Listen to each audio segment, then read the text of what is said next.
This is the Good Regardless podcast. I'm your host, Leslie Ariano.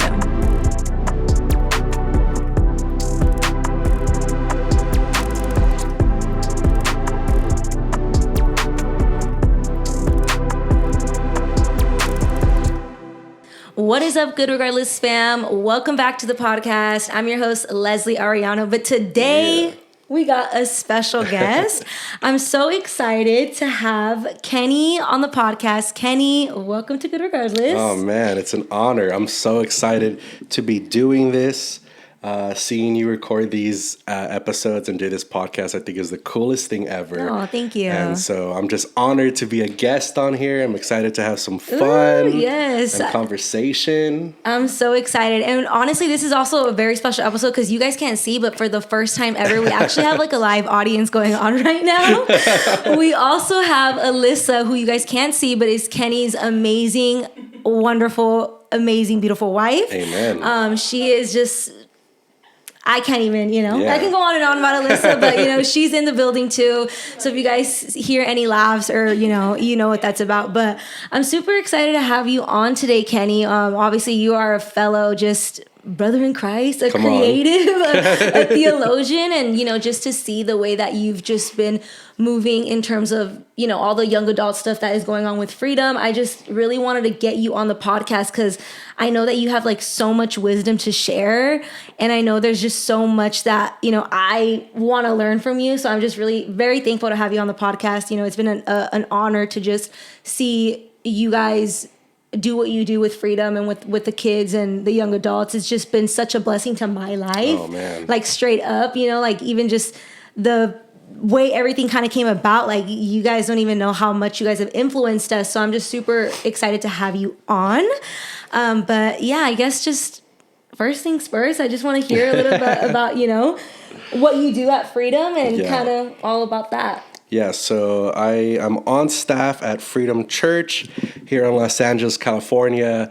I oversee our youth ministry and our young adult ministry. So that is my whole thing. But, like Leslie said, I am a creative at heart. Before doing youth and young adults, I was heavily involved in the creative side of our church and our ministry. So I've just been, I just got a servant's heart. Like, that's my thing. I love to serve, whether it's making a graphic or taking a picture or preaching to the youth or leading a young adult life group. Like, the biggest thing is servant. So is that like something that's always been like that you like to do, like to serve? It's definitely something that was born out of like my walk with Jesus. Like, I think it's just something that once I was made aware that there is a God and his name is Jesus and everything that he's done for me, that kind of changed my perspective on everything. And that kind of led me to want to be able to serve and be there for the church and just be the hands and feet. Yeah. So you didn't grow up in like this faith, like super religious household, no, like Sunday Bible school, like all that type of stuff. Yeah, no. So all this, like, I've been following Jesus, I could say, for about 10 years or a little over 10 years. And my family and I, we did not grow up Christian. I did not watch Veggie Tales. That was not my thing. I grew up with teenage young parents who had me young, and they were 19 years old, and they were trying to live their life as young adults, yet young parents, and in this relationship and raising a kid. And that kind of was like my worldview. And I grew up in a household that was definitely broken, definitely had its struggles, definitely had its run around with like addiction and everything. And seeing that as a kid and growing up in that definitely took a toll on me. Took a toll on me growing up. And so it wasn't until I was around the age of 13 that I actually had like an encounter with Jesus. Wow. Before that, I think I maybe went to church like 3 or 4 times in my life. Yeah, special holidays, like out of nowhere, when my mom or dad felt bad about something, they're like, "Oh, let's go to church," and I'm just like, "What is this?" That's crazy. But that's my worldview. At 13 years old, went to church, and that was like your first time that you actually felt like there's like a God for me. 100%. Wow.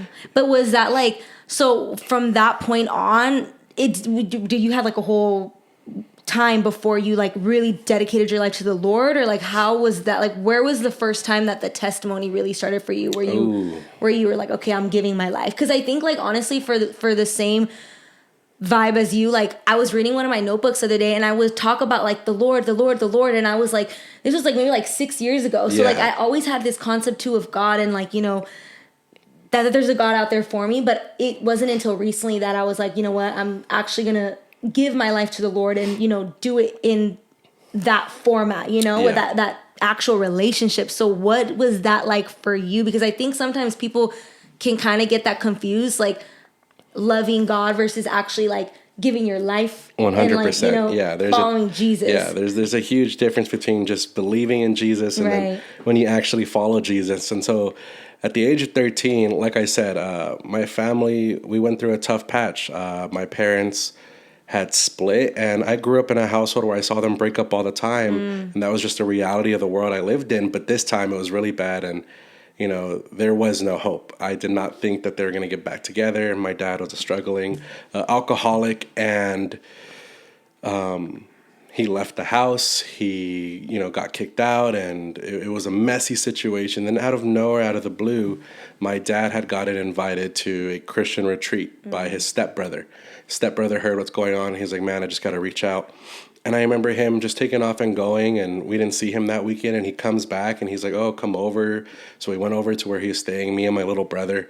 And there's just something different about him, you know, like, I mean, if you know what I'm talking about, like if you're a believer, like when you just see that in someone. And I remember walking in and he was just like, dude, like I found Jesus and I gave my life to God and I'm no longer going to drink anymore. And hearing that though, like never being raised in the church, I was kind of just like, what it was going on? Yeah, I was like, cool. Like, I don't know what that is. So this was after you had your encounter at 13? No. So this is like what's like leading up to that encounter, right? So it started with my dad, and hearing my dad say these things. You know, he's made promises like that before, that he was going to stop drinking for me and my mom or my brother, but this time it was different because he said it was for himself. And when he said it, like I said, there was just something different. Yeah. And long story short, some family members overheard that my dad had gave his life to Christ, and they were Christ followers and believers, and they invited him to go to a church picnic and take me and my brother. And you know, growing up, we moved around a lot when I was a kid. So my best friends were my cousins. Like they're still my best friends to this day. And when he had told me that, oh, your cousins are going to be going to this church picnic, if you want to go, I was like, I'm sold. So we pulled up to this church picnic, and it was the same feeling that I sensed from my dad with these people that I've never met before, right? It was just like genuine love, genuine joy, and we hang out with them. Then it comes time to go to church the next day on a Sunday. And I remember going in, and it's just feeling that same warmth. It was that presence. It was that love, that joy. And the preacher began to preach. And like I said, I didn't read scripture. I didn't read the Bible. But for some reason, when the preacher was preaching, it was like I understood everything he was saying, even when he was reading the scripture. And he did an altar call. And, you know, I was touched. Like in that moment, I think God just began to open my eyes, open my heart. Wow. And I went up to the pastor and I said, you know, I don't know God, I don't know Jesus, but if what you're saying about him is true, if he brings my family back, then I'll follow him for the rest of my life. And God did just that. I prayed that prayer, and a week later, my mom started going to the church. After that, they began to do counseling with the pastors. My parents were never married, and growing up, that is something I always dreamed of, seeing them be able to be married. So then they began to do marriage counseling. I saw my dad transform his whole life, where typically if they would break up and get back together, he would just come back and move into the house. But this time he was like, no, like, I remember him saying this to my mom, like, I love you, but I love Jesus more than you.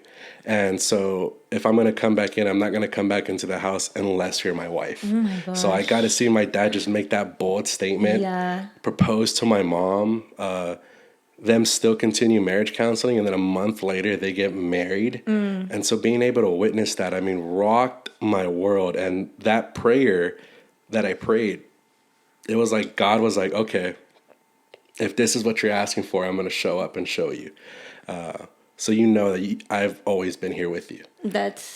Wow. Yeah, it's crazy. And so then, long story short, we get saved, my parents get married, and it's amazing. But I think every person who's probably been around that age and you're someone who's trying to follow Christ, it is so hard. Like that high school age, right? You're still trying to find yourself. You're like acting one way Everything's in church. So weird. Everything is so weird. You want to be cool at school. And, sometimes if we're real, like the world does not think Jesus is cool. And being in high school and trying to navigate that was so hard for me. So I would truly say like Jesus encountered me at 13.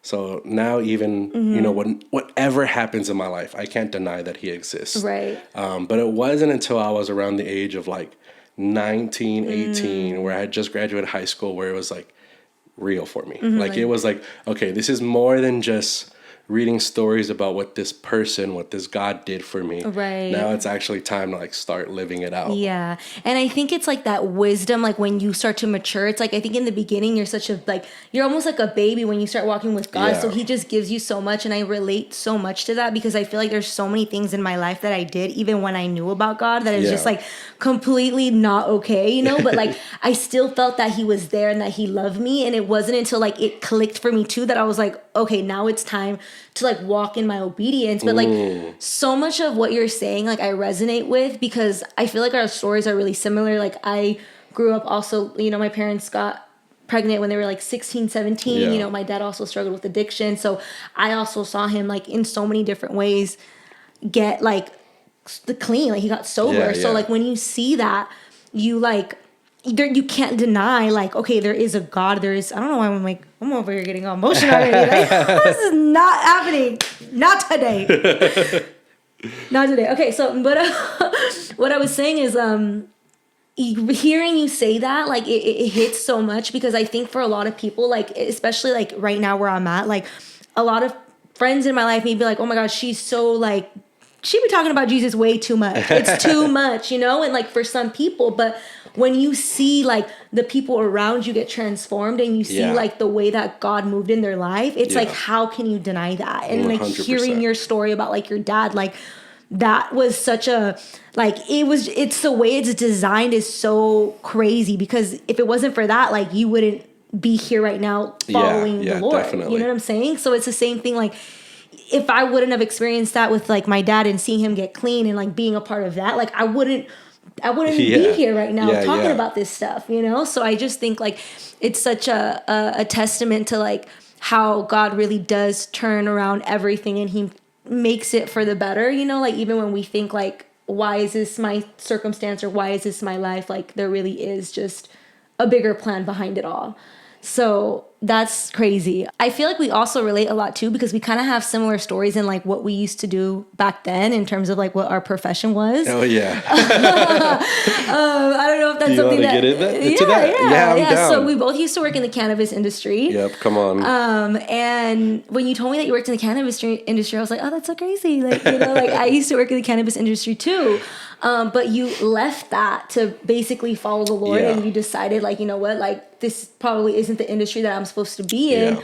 What was that like for you, like stepping away from that, and like some of the challenges that maybe you faced during that period of your life of like, I'm doing this is like my job, but then I also feel like the Lord is calling me this way. Yeah. The simplest way I could put it is, I don't know, the word for my life, I feel like every season, every moment, ever since I've been 13, it's like obedience, and so I got to a point in my life where it was a rough patch. It was the pandemic. Things were weird, and nobody knew what was gonna happen. Nobody knew the future. Churches didn't know what was happening, right? Churches were shut down, and our church had shut down, and I wasn't working there yet.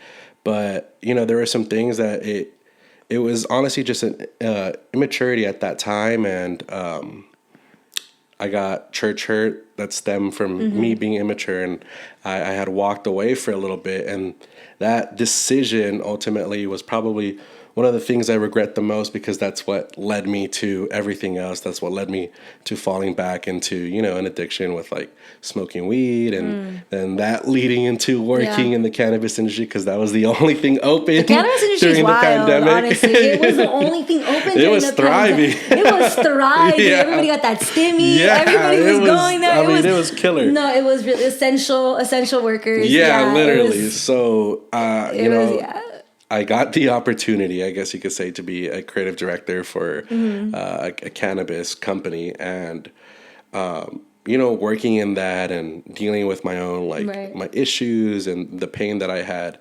It was just a resounding sound like in my mind. Like, even if it was it was just like a bell that would never ever dim down, that like I'm not supposed to be here. That like I what I'm doing is not right. And I'm grateful for that time, because that experience truly did show me that, man, there are just so many people that need the love of Jesus. Right. Like, everybody that I worked with, I genuinely loved so much. They were really cool people. Yeah. But it was just a reminder that God is ultimately the thing that sustains us. Yeah. And what really led me back to that is that, at that time I was engaged to my, at the time, girlfriend, which is now my wife, Alyssa, and we were getting married. It was getting closer and closer. And I was just like, I had that revelation that I can't be working here and, trying to be a married man, a family man, a man that's trying to seek after God. And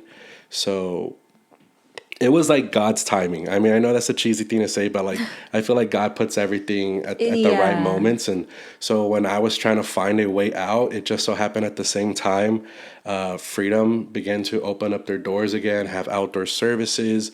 And out of the blue, our Pastor Justice, hit me up. So were you serving already, or like doing anything? No. So when I was working at the industry, I was kind of just like, deuces. You were just like, I was like, I'm out, and pray maybe a little bit here and there. So I wasn't doing anything. I was completely disconnected. And when we were getting closer to getting married, it was the end of that, and I was already feeling like I'm not supposed to be here, but I'm also like, I'm working, I need that money. Yeah, of course. And then Justice hit me up, and I have such a deep love and respect for our pastor, for Pastor Justice and Pastor Maria, because they've been my pastor for 10 years. I've been at that church for 10 years. Yeah. And he hit me up, and it was just a genuine how are you doing? It wasn't to get anything out of me. It wasn't to wave his finger at me or judge me. And I was honest with him where I was working and everything, and he just accepted me back in. Wow. And I think that was so healing for me. And he invited me and Alyssa to attend a life group that they were doing at that time. And this is why I'm such a big advocate for life groups, which is, what we do at our church. It's small groups, because that's where community happens, and that's where healing happens. And I got healed in that. And from that life group that I had with Justice, it just pushed me back into church. And right after that, it was like God blessed me with another opportunity to get a new job that was outside of the cannabis industry. So I got married, I got a new job, and I was back in church, all within the span of, I want to say a month. So was it that leap that you were I got to kind of put my 2 weeks and I got to bounce, or it was just kind of how is that period of because you sometimes you have that revelation, but it's to make that step is sometimes low-key kind of hard. Yeah. And, so you went from working in the cannabis industry to another job, pretty much. Yeah, it was almost instantly. So I was working in the cannabis industry, and I don't know if it's still like this to this day, but where I was working, everything's through cash, through, kind of under the table. And so literally it was I was working there. My marriage was on a Saturday. My wedding, was on a Saturday. And then I already had training for the new job that following week. Okay. So I remember just going in, I think a couple of days before I got married, and I was like, hey, I'm leaving, and then the boss was like, okay, cool, let me just pay you out. I got my last check, and I was pretty much done. You were like, that's it. I pretty much was done, and it was freeing. It was a little bit scary, but like God really like blessed me and gave me a way out. Like that's the way I see it. That is, that's honestly such a blessing. My exit wasn't as graceful, but but I again, like working in the industry is like, it's so, there's a lot of just toxicness involved in that industry, but I do think that it was essential to like me also finding like faith, because I think I was so like, there was so much going on that it was just same thing, wasn't supposed to be here. And shortly after that, like I kind of found myself at Freedom, and I think you guys were like one of the first people that I met at Freedom. Like, that's awesome. You were like legit one of the first people that I met at Freedom. So obviously you now work in full-time ministry, right? Yeah. And so that is a whole thing in of itself. It requires, I'm sure, so much. And I would like to just hear more about that, and like your journey to basically working full-time ministry. Yeah. So when I had began my journey of faith and I was a young teenager following God, I went to my first youth summer camp ever. I think I was 14 years old, and God spoke to me clearly. He was like, I've called you to ministry. I've called you to lead. I've called you to preach. And I remember being kind of like, okay, like that's a promise you're giving me. I don't know what that's going to look like. Obviously my life, as I was maturing and growing, had ups and downs and, all type of things.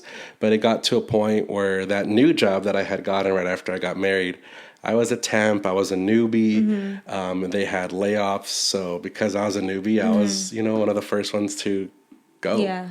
And that was so scary. Yeah. Because I was newly married, just had a new apartment for the first time with me and my wife, and now out of a job. And so the only thing I had was church. And so I just began to serve. Like me and my wife, we didn't stop serving.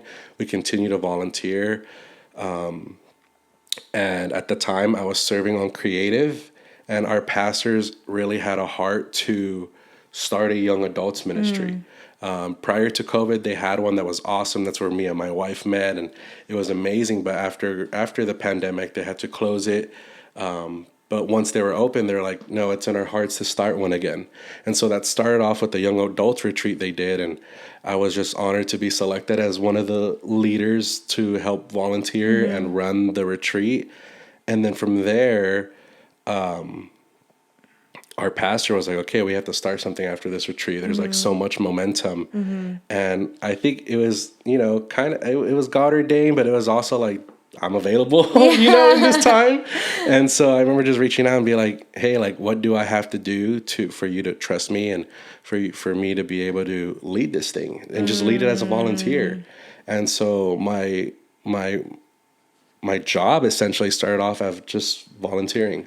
And then it got to a point where we started off this young adults ministry for, I want to say, 3 to 5 months of just doing these small like backyard events. Oh, you guys would meet in backyards? Yeah, we would meet in backyards. It was very cool, like grassroots. Like we would do worship.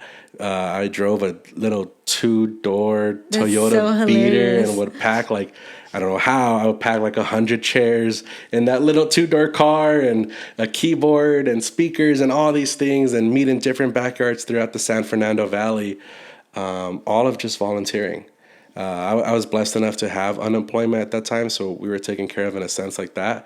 But then I just think out of that hard work and dedication, our pastors saw that I was, really passionate about it, willing to do anything I can to just see young people come to Jesus. That was like, I love that. Like, I didn't mind having to go pick stuff up from across the valley, like do all these things, because it's just beautiful to see people come to Jesus.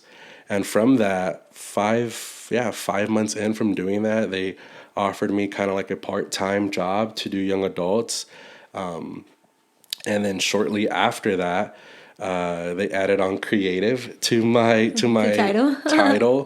And that's a blessing, because the first thing I ever did at Freedom when I started to serve as an adult was the creative team. Pastor Justice really trusted me to start it. And so me and a couple of friends, we started that creative team in 2016. 17, and that was a ride. That was a journey. So much trial and error. I didn't go to school for graphic design. You're really good, by the way. No, I'm not even lying. Like your graphics, like the merch that you make, it's really, really good. Thank you. I know you hate Canva. I know it's not. It's so good. Like, I love everything that you make. Like all the merch is super sick. So you definitely got a good eye. So you didn't go to school for that. I didn't go to school for it. I picked it up. I'm a nerd and an artist. So like if I see something, I love like culture and pop culture and things that are happening in the now, and being able to use that for God's glory. So like that's what me and my friends did when we had the creative team early on. We would see like, okay, what did this like artist do in this cool music video, this transition? Okay, let's use that for like our church recap video. Okay. Or like, oh dude, I really love this flyer that I saw for like a concert or a festival. I want to mimic that and use it to, bring God glory. So that's kind of how I got started, and I was doing creative and young adults part-time. And then from there, it grew to a point where they were like, hey, we got to bring you on full time. I was probably doing part time for maybe almost a year. And then they offered me a full time position.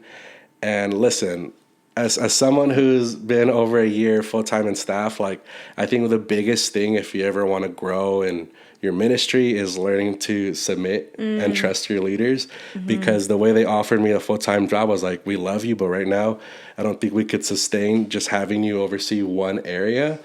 So they're like, we want you to oversee creative, young adults, and our midweek service. Dang, and be like the teams director. And I was hesitant, I was scared, but I was also thankful because I was like, you know what, like this is an opportunity. Right. It is going to be hard, but I'm also like grateful that this is what I'm going to be doing. So I accepted, and I started off doing that. And I'm not gonna lie, it was tough. There was just challenges, but I think I learned so much in like that first 6 months. Yeah. You were being like pulled and stretched in all different ways. Oh yeah, definitely. I think God was just like, this is what you wanted. I've brought you here. Now let's see like if you really have the heart for it. Let's see if it's not just like something you want out of, I don't know, like you feel like you have to do, or like kind of like an ego type thing. Yes, 100%. Yeah, and that's like one of my biggest things now. It's like everything that I do, like I'm like, is my heart good? Like, am I doing it for the right reasons? Because I think like we know like what it's been like to maybe not be that way. So I think that it's really important to do everything with like the right intention, and seeing you guys like. I commend you guys, because I know it takes a lot of work. Like I shouldn't even be complaining about the one day I got to serve out of the week, but like, like.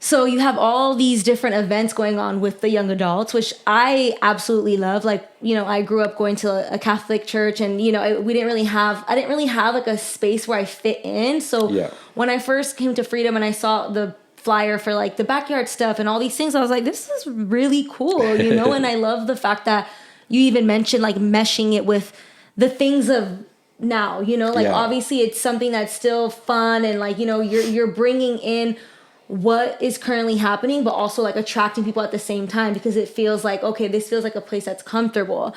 When it comes to, Refuge and Monday Night Bible Study, like I want to talk about that, because that's a whole production in itself. Refuge has really just began to you guys have been doing it for how many years now? I think you said. Well, Refuge Night in itself didn't start until this year, 2024. Okay. But prior to that, we were doing these like backyard services. Okay. So Refuge Night started in 2024. But, you know, why we call it Refuge Night is, and I'm just going to give some like honor. Our old young adult ministry used to be called Refuge. And it was a weekly thing. And I mean, coming to that as an 18-year-old, like kind of phasing out of youth, like where you're just like, I don't know where I fit now. I'm not a youth student, but I'm also too like young to be doing like anything else. And, you know, Freedom didn't really have like a young adult ministry per se. They had a young adult life group, and I remember going one time and I was like, you guys are not young adults, you're all 30 and like already like you know, this is me at 18. This is me at 18. Wait, how old are you? I'm 26. Oh, dang. So this is 18-year-old Kenny, like trying to find other college kids, and there was no college kids in that life group. And so I remember being, you know, feeling lost, and out of nowhere there was this group that started off as their own thing called Refuge in San Fernando Valley. They used to meet like in Arleta, and a couple of them started going to Freedom because they didn't have a place to go to on Sundays. It took place on Thursday nights. And that's how I got connected. And my youth leader, I actually call her like my youth pastor. I call her like the unofficial, like first Freedom Church youth pastor. Because back then it was just a life group. It wasn't a ministry. But she's like my big sister. Her name's Rebecca. And she stuck it out. Like she was the leader who every year was there. Like the other life group leaders, they would phase out, they'd get busy, but she was there. And she was my big sister. She walked me through so much, gave me so much advice and counsel. And one day she saw me, and, you know, I already phased out of the youth, and she was like, hey, like you should go to this thing. It's called Refuge. I'll go with you for the first time. It's on Thursday night. And I was like, yeah, I'm down. And I remember just pulling up, and I was just like, oh, like, this is gonna be. This weird? is where I'm supposed to be at. No, it was a good thing. I was like, this is where I'm supposed to be at. And I remember just going, and it was just awesome to see so many young people around the same age, like on fire for God, because I've never seen anything like that before. And so that's kind of like why I wanted to name our events Refuge Night, because I wanted to pay homage to that, because the same thing it did for me when I was 18 is the same thing I want it to be for other 18-year-olds, young adults. Yeah, and honestly, young, like you're saying, like young adults is so, it's so powerful when you see them, like just really just, you could just feel the love of God in there. And even like I went a couple weeks ago to Wednesday night, and that was the high school. And my brother used to go there. He's in college now, but he, you know, same thing, like to see him, you know, be in this environment. Like I was not doing that at 18. So to have this space where you guys are really just allowing kids to come. And like, I think sometimes when we get older, like adults can kind of make it seem like, you know, young people aren't kind of dealing with certain things inside, because like, you know, what can you really be going through? But, you know, seeing the kids like in high school worship and just be so on fire for God. Like I went for the first time. I was like, because I don't go to the high school events, but I went because I was there to watch. I forgot who I was hearing speak, but there was a kid who was in worship, and he was literally so just like in it that I was just wow. You know, it was very powerful to see. So just like to have a space like that, and just to have a place where, you know, kids can go. And I think there's almost like this stigma attached to like maybe people who go to church, or like young people who are involved in church. And I feel like the atmosphere that you guys have really set is very like, it's cool, you know, you want to be a part of it. It's not like sitting down and, you know, like writing and like, it's just, it's a very, it's fitting for the demographic. And I just think it just makes so much sense in terms of, you know, what you guys are doing. And do you like feel like there is a specific reason why you see this kind of change with Gen Z, and like you see like a lot of younger people are coming to God? I don't know if it's just because like maybe like where we're at right now, but I definitely feel like even just looking at our culture, there's a shift going on. There's 100%. A shift going on, and so many young people, young adults, even high schoolers, like they're starting to find faith, and it's just incredible to see. But what do you feel like is a reason why that's happening? Honestly, like, I think people are just hungry for something real. You know, I think people are searching, for hope, for truth. And, you know, the true answer is like, Jesus is that, right? And I think these young people, I definitely think like the younger generation. So like, I mean, I'm technically considered Gen Z, but like I'm also on the cusp. But so like Gen Z and the generation after Gen Z, I think that they're just living in a new age where they're in front of so much media and screens and all this like entertainment, I guess you could say, where it seems like there's just nothing that is true anymore, right? There's like a facade to everything. And so I just think that these young people are just trying to find something that's real. Yeah. Right. And so, I mean, the benefit we have as a church is that the gospel is true and real. Yeah. And seeing these young people catch a glimpse of that is the like craziest thing. Because, you know, I don't think it matters what age you are. Like, people go through real things. Yeah. People experience hardships. You know, being able to step in. Now my role is overseeing the youth ministry, and I love it, and I'm so blessed by it. Like, I genuinely love it so much. But these students experience life. Yeah. Like, there is no difference from what like a 14-year-old in our youth ministry experiences versus like a 35-year-old in our like normal church setting. Like, the world is so real. There is darkness and evil out there, and everybody experiences that. And so just being able to see these young people be on fire is the most like, it's just, I mean, you know, you were there on a Wednesday night when we do our youth services. Yeah. It's like contagious. Like I say, like the faith in that room it's like thick. Yeah. Like you cannot go in there and not feel it. Like the atmosphere is just amazing. And I mean, shout out my youth team. I love our volunteers and our leaders, but primarily it's these students, man. Like, these students are driving it. And the only thing I can say is that they're searching for something real, and Jesus is meeting them, like meeting them right where they're at. And it's crazy to see. Yeah. And what would you say is like a good thing that we can do as like adults? Like, I know a lot of people who listen to my podcast, like, they may be a little bit older. We're not that old. We're young here, but you know, like, or maybe they have younger brothers or siblings. Like, how can we support them in their walk? Because like that's something that's like super important for me. Like, even just seeing my brother go to Wednesday nights, I was like, that made me so happy, and to know that he was around that atmosphere, because I know that when he faces something, he's already having that knowledge that you guys have enlisted in him. Like, you know, Jesus is your answer, and you know where to go.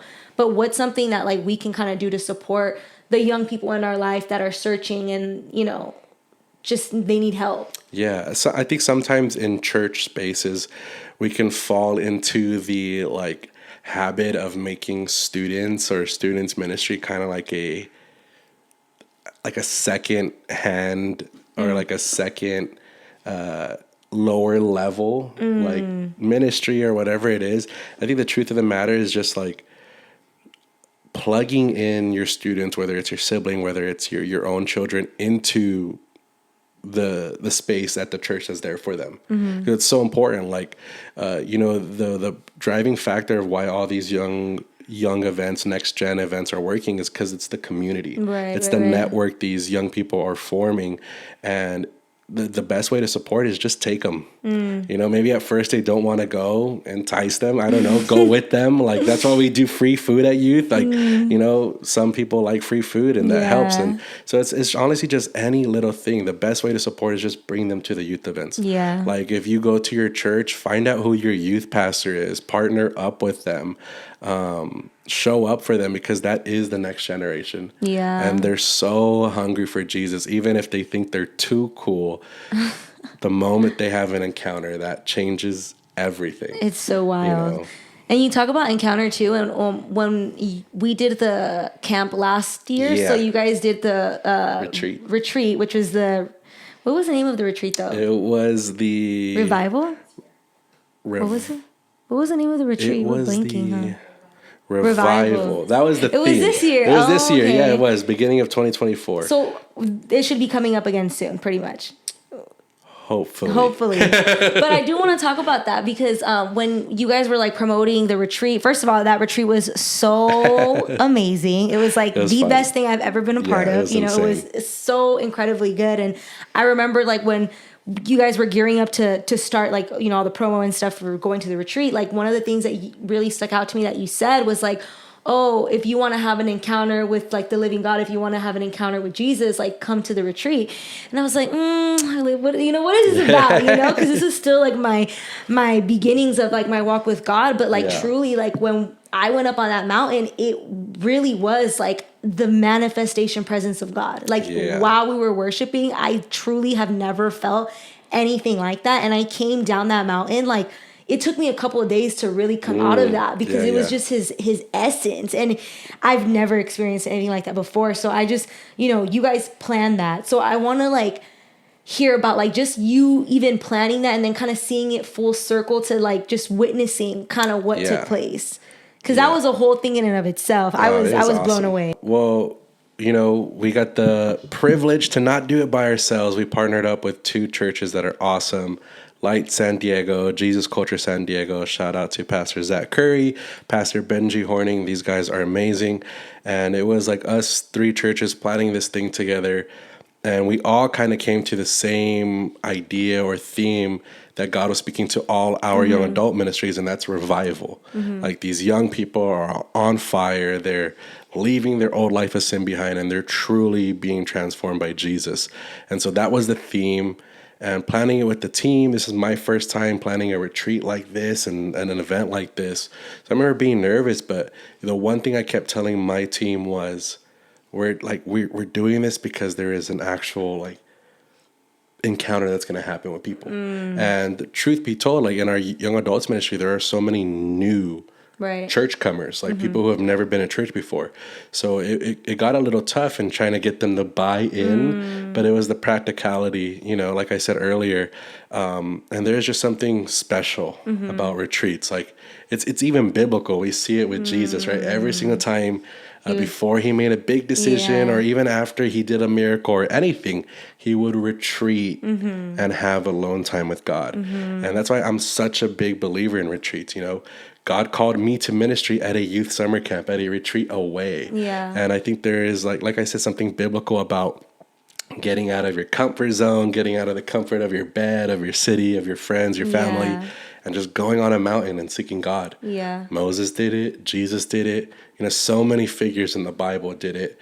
And I think we can't lose that. Like, retreats are special. I don't want retreats to go anywhere. Yeah, retreats are so special. And, you know, definitely, like you said, like feeling the presence of God. And that does change people. Like when you feel just, it's like an overwhelming love of God that just starts to pour into your heart. I think that really changed it for me to be like, no, this what I'm feeling is real. Because when you start to follow God for the first time, you kind of like, wait, am I like, sometimes you will start to feel like, did I really find God? You know, is this really true? But then when you actually go and have an encounter that is beyond like the physical, it's just so profound. So I think that really does change a lot of people's walks, like to be able to actually have a real experience like that. And I love how you even like point back to just like all these people in the Bible that have pretty much had this same, you know, the same concept of like retreating. And I think even more so now it's so important because of our world and how busy we are. Like it definitely is needed to like kind of pull us and have that alone time. Cause like here, there's no alone time. I mean, you know, we kind of could try, but it's definitely not easy. But, you know, obviously you're a theologian. I feel like, you know, you are too. Everybody who follows Jesus is a theologian. Okay, I like that. I definitely am trying to it's just so much knowledge that it's kind of sometimes hard for me to wrap my brain around. So that's why, like, even when you gave me that resource of Theos U, like I was like immediately gonna go and add the subscription or whatever, because it's like there's so much information packed in the Bible, and it's like you want to learn so much, but like it's good to have those resources. So 100%. You know, you love the word, you know, clearly. Like, when was like the first time that you were reading the Bible that you actually felt like, wait, like God's actually talking to me through the word? Like, is there like a specific time where you could be like, I was reading this and know like this actually is something that I feel like God was trying to speak to me about?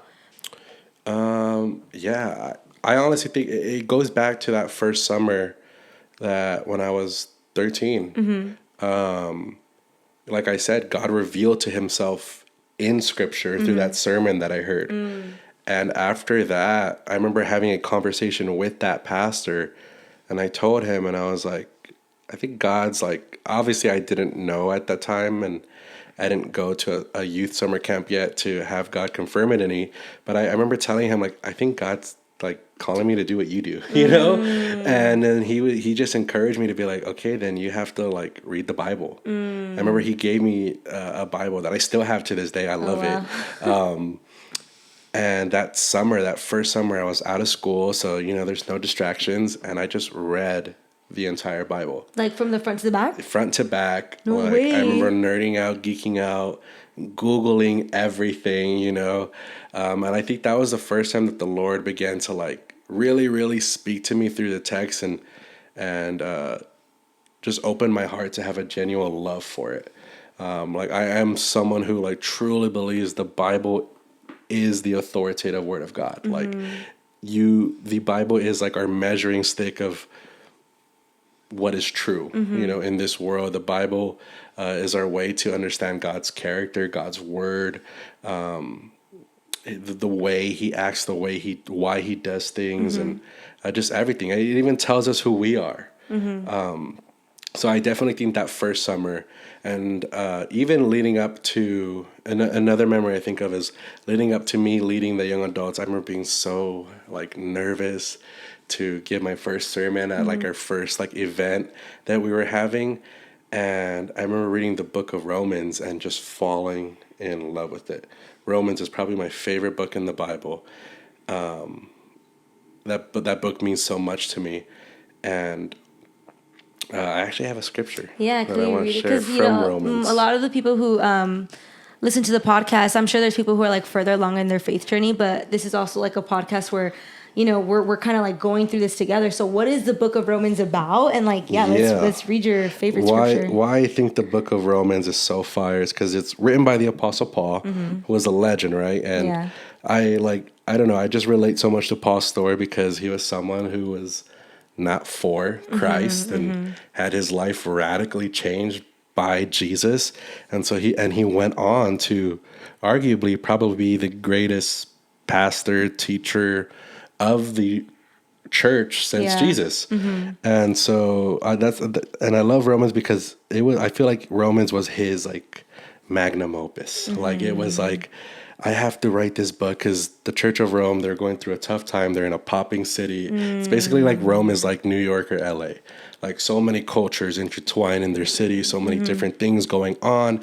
The Church of Rome was going through a hard time because basically at that time, we're going to nerd out for a bit. That's cool. Let's go. Yeah. So basically I've only read it once, and so like this is all like new to me too. So basically at the time that Paul was writing this letter to the Church of Rome, they had gone through this weird period where Jewish Christians, so people who were Jewish and they gave their life to Christ, started to lead the church. But then the emperor who was in charge at the time didn't like Jews. And so he was like, y'all got to get out of my city. And so he kicked them out. And so they had to leave the church. And so that left it to the Gentiles, that left it to these Roman citizens to run the church without the counsel of these Jewish Christians. Oh, wow. And then it was like after about 40 years, the emperor was like, I was tripping. My bad. Y'all can come back. And so they make their way back, and now they're dealing with this huge conflict between these two groups. The Jewish Christians who thought they had to do it a certain way. They were kind of discriminating against the Gentile Christians because they were different and they weren't Jewish and all of these things. So there was just like beef, like conflict. But the both groups were like loving Jesus, like they. Yeah. So they were loving Jesus. They were in the church, but they were also in the city of influence. And they were you can consider them like a popular church in the ancient world. So Paul recognized that. Paul recognized that, man, like there is something special in this church. They're in one of the biggest cities in the world. They're popping, but they're also going through this conflict. And so I have to write them this letter to kind of tell them, hey, these are the important things. And that's why I love Romans, because Romans kind of like literally summarizes. I love that. Our why for everything, like why we live the way we live, why, we do things in a certain way.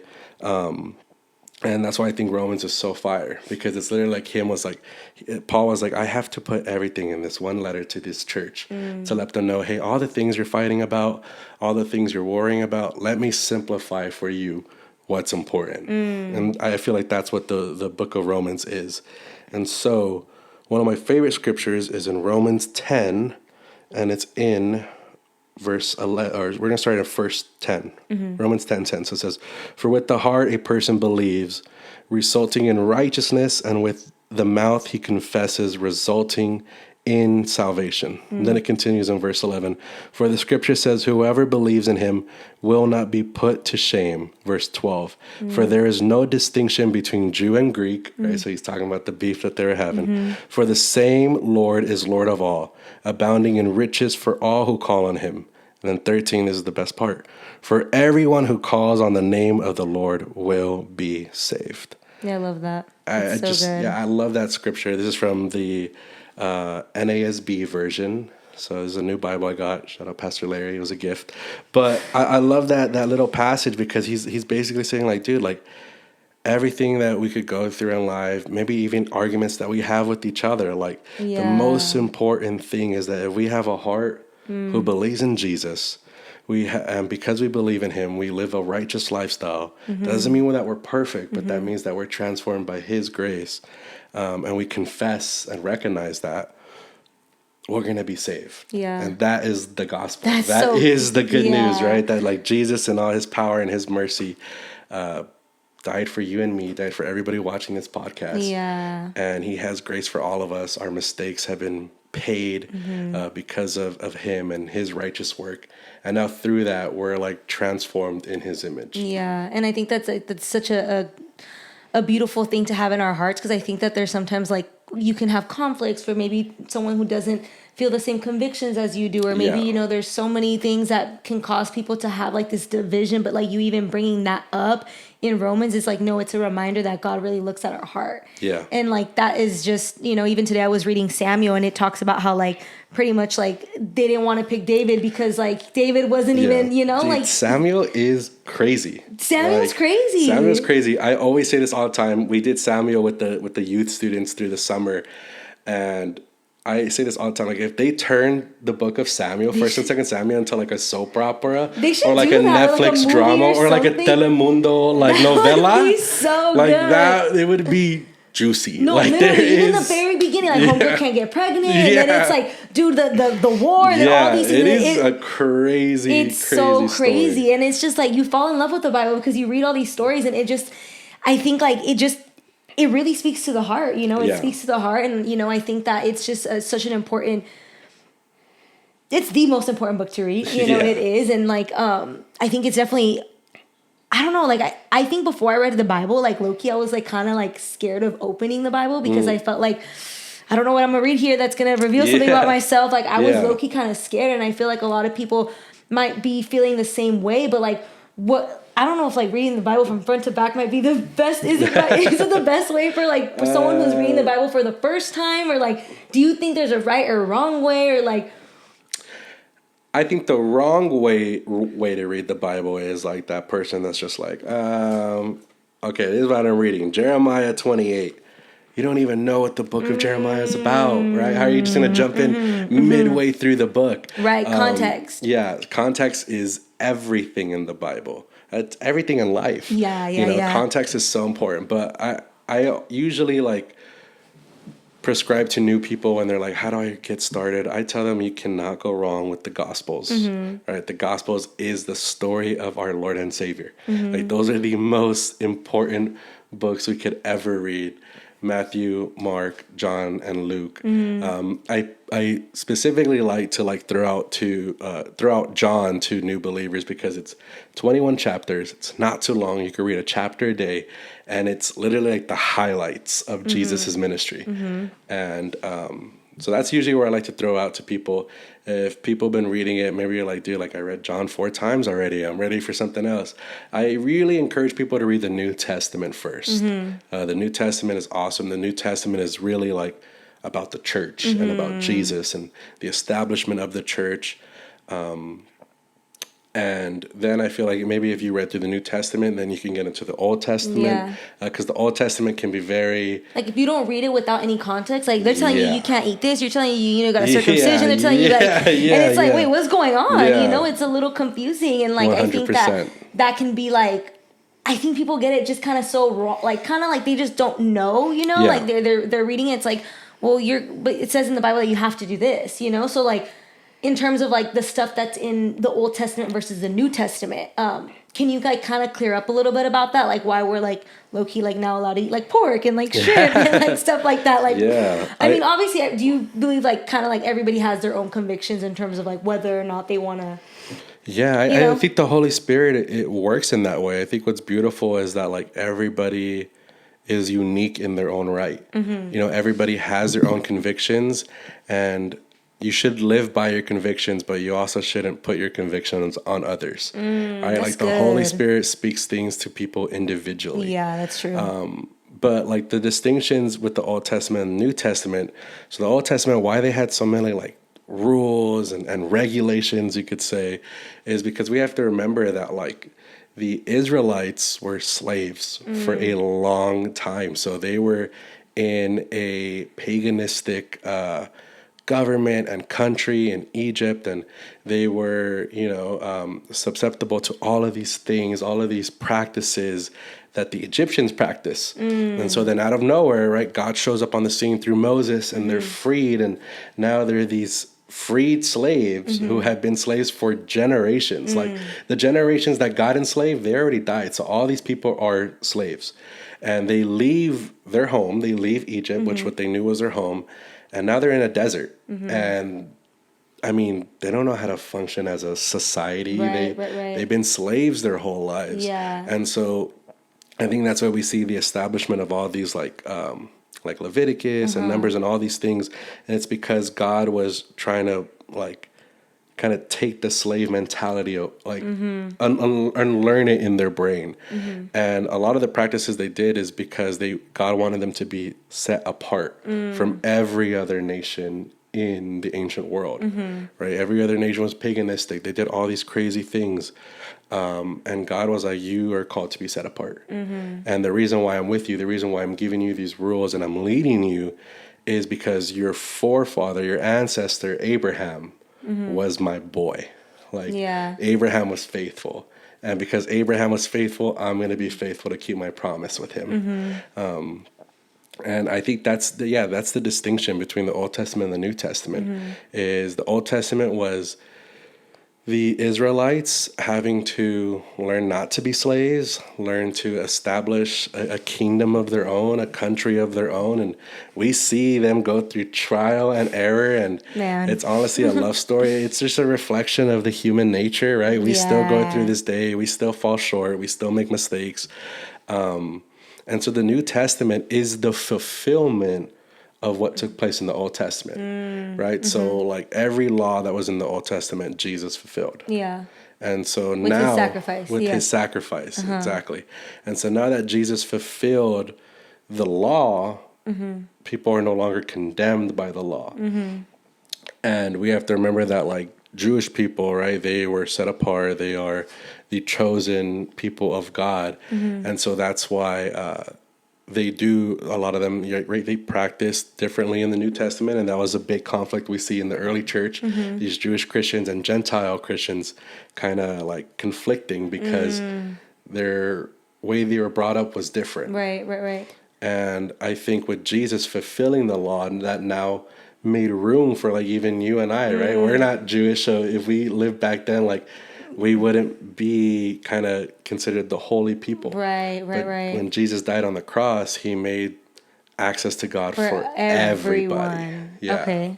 So there's this scripture that Paul writes. I'm blanking on which book it took place in, but basically he was saying that there was a mystery that was hidden to just the Jewish people, and that was like this knowledge of the Messiah, right? But he says that now through Christ dying on the cross and saving everybody, Jew and Gentile, that mystery has now been revealed through the work of Christ, which is awesome because that, that shows us that, like, yeah, even though the chosen people, the Israelites, the Jewish people were God's chosen race at first. Now through Jesus, we've all been adopted into that. Like you and I are God's holy people. We are adopted into the family of Abraham. Yeah, and what a gift that is for a lot of us who, maybe have felt like we're not good enough to be a part of God's kingdom. I think that's like so many people that I know probably feel like they just can't because of, sin or whatever they've done, but it's just such a reminder. And I think it just, like it's so important to read the word, because then you really do get a sense of like, no, wait, actually, like I belong to God's kingdom too. Like 100%. If I obviously give my life to Jesus, but I also have like people that I've come across that like basically they don't want to read the Bible because they just believe like, oh, there's been so many translations. Like, how do I know if what I'm reading is accurate? Like, what if, it could be just like lost after, obviously it's been translated into, different language. And like, what can we like say to those people who maybe have like this reservation of like, I don't know if I want to read the Bible because I don't know if it's actually true? Yeah. I think a lot of people have that thought, and that reservation, like you said. I would encourage them to, one, read it for yourself. One thing I tell like our students all the time is everything that they're learning about ancient history in school, like the Bible verifies that.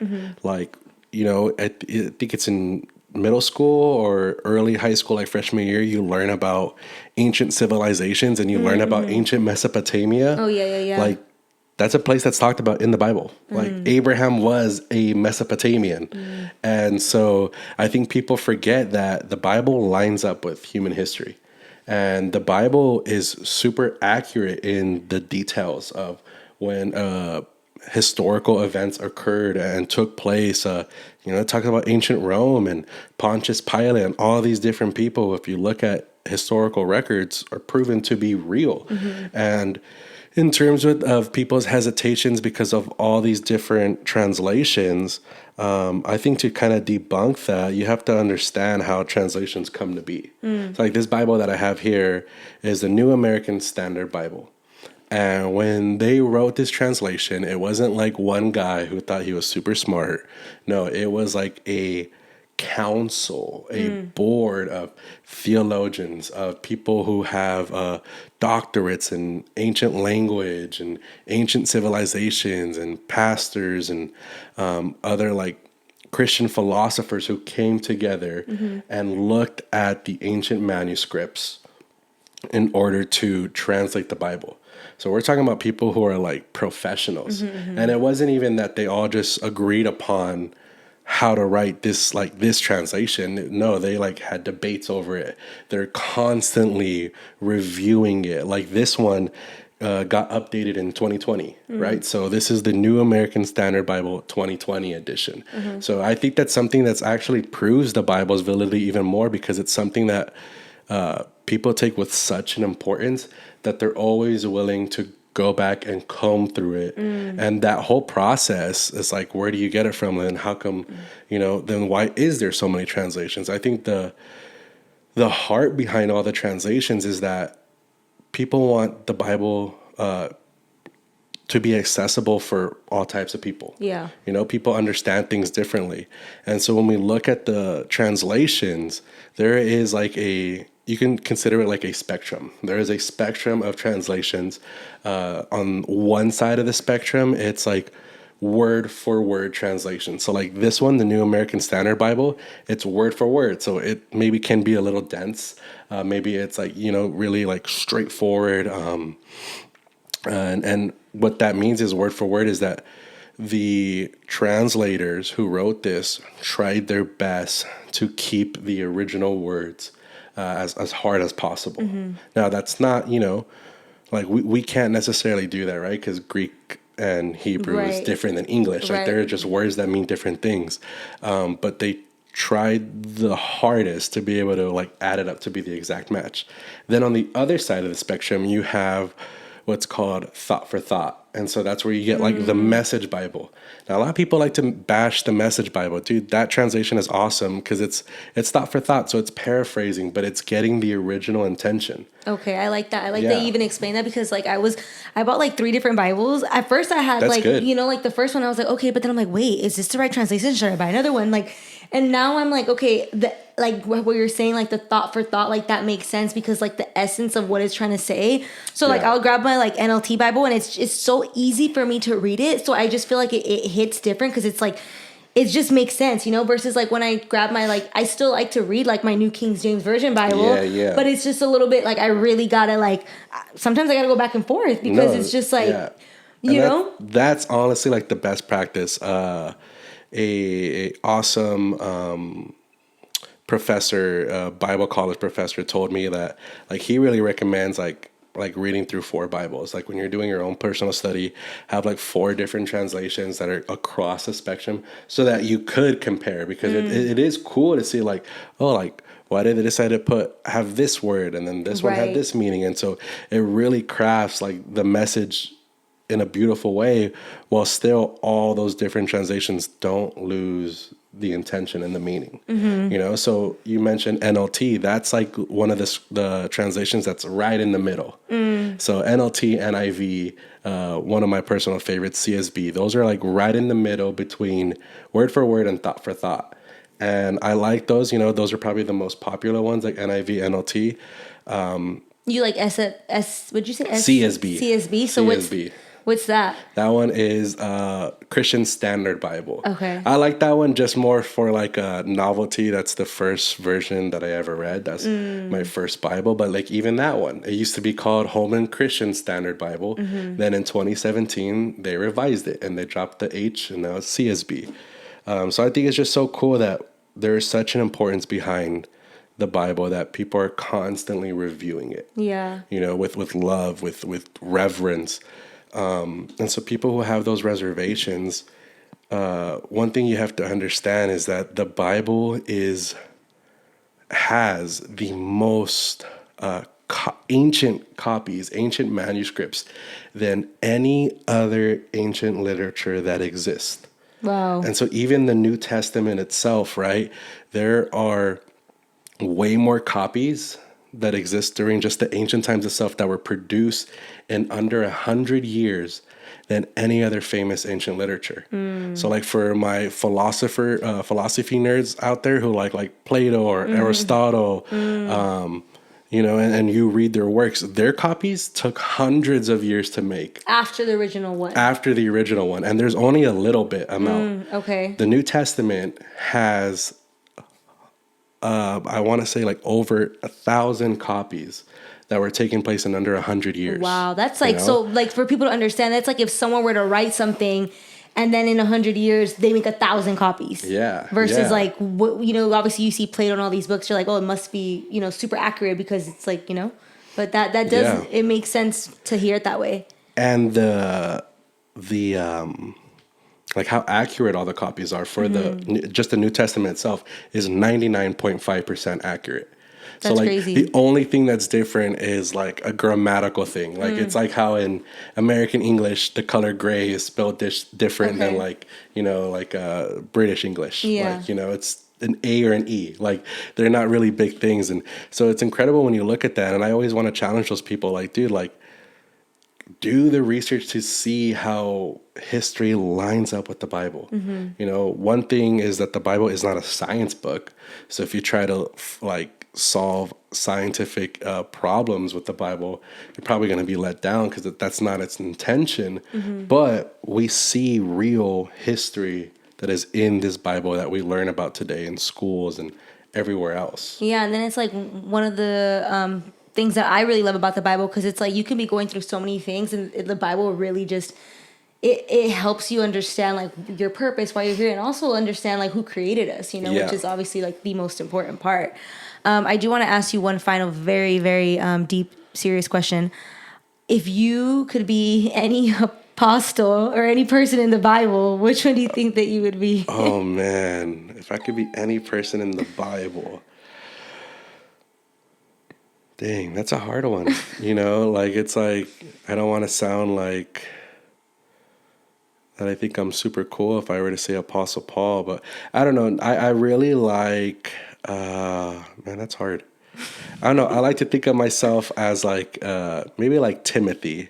Okay. Especially like in this season of life that I'm in. Like I'm a young leader and I think of like my leaders above me as like the Pauls in my life. But I'd probably like to be Timothy. I really like that answer. Yeah. That's awesome. Okay. Yeah. Thank you so much. Honestly, I had such a great time, and I appreciate you so much for hopping on the podcast. Yeah. And we'll definitely have to do it again. Come on. We need a part 2. Part 2. Thank you guys so much for listening. You guys can go ahead and subscribe. I don't know if I mentioned that in the beginning. And also if you want to plug in your handle so people know where to find you. Oh man. That's cool. That's awesome. At Kenny X Palacios. That's my handle. Sometimes post sermon clips on there. No, bro, you got to bring the post back. I was going on your Instagram as I was getting ready for the podcast. The day in the lives. Oh, hey, you do some crazy day in the lives. I was literally like, let me get ready for the podcast, and like these are like straight up creative day in the lives. Like, like you really put a lot of thought into them. And like, I was looking at all your clips, but anyways, that's for, if you guys want to see it, go to his page. I don't know if it's public or not, but like, you really got to get back on the no, for sure. Posts. They're definitely so good. I'm like sitting on like a mountain of content right now that I just haven't gone through, but I got to. You have to. It's so good. But okay. Thank you guys so much. And we'll see you guys on the next one. Bye. Bye.